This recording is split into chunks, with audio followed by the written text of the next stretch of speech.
Vous devez absolument entendre ceci si vous êtes un croyant qui cherche à approfondir sa vie de prière. Bien-aimés dans le Seigneur, que la paix du Christ soit avec vous là où vous êtes. Bienvenue à notre moment d'exhortation spirituelle sur la plateforme Jésus-Christ Pain de Vie. Lundi dernier, nous avons parlé de la prière dans sa généralité.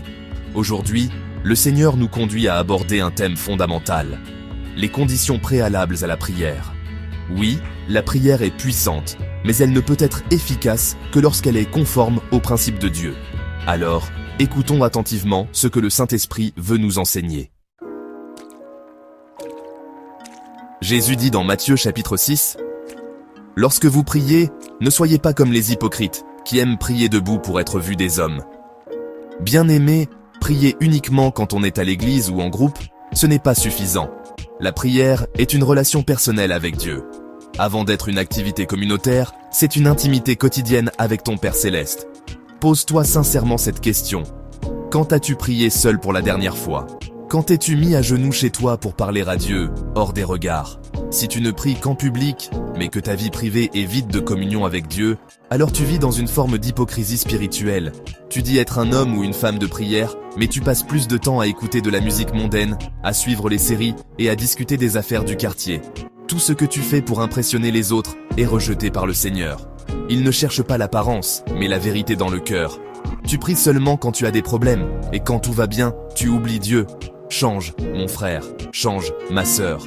Le Seigneur t'aime et veut te révéler des choses profondes, mais il cherche la sincérité.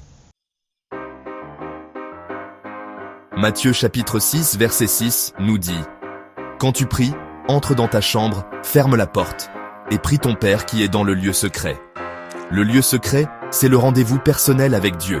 C'est l'endroit où tu parles à ton Père, sans intermédiaire, sans distraction. C'est là que se construit ta vie de prière. Même Jésus, le Fils de Dieu, allait seul dans la montagne pour prier. Daniel priait dans son lieu secret, même quand cela mettait sa vie en danger. Bien-aimés, si nous voulons être de véritables hommes et femmes de prière, nous devons avoir un lieu secret.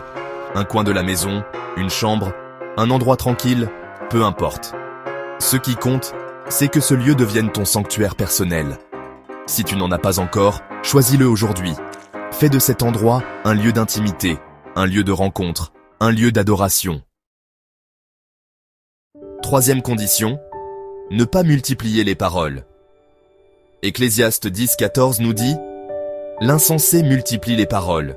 Et Proverbe 15,2 ajoute « La langue des sages rend la science aimable, mais la bouche des insensés répand la folie. » Dieu n'est pas impressionné par la longueur de nos prières, mais par leur authenticité. Multiplier les paroles, c'est souvent un signe d'incrédulité. Celui qui a la foi sait que Dieu écoute. Il sait que Dieu répond.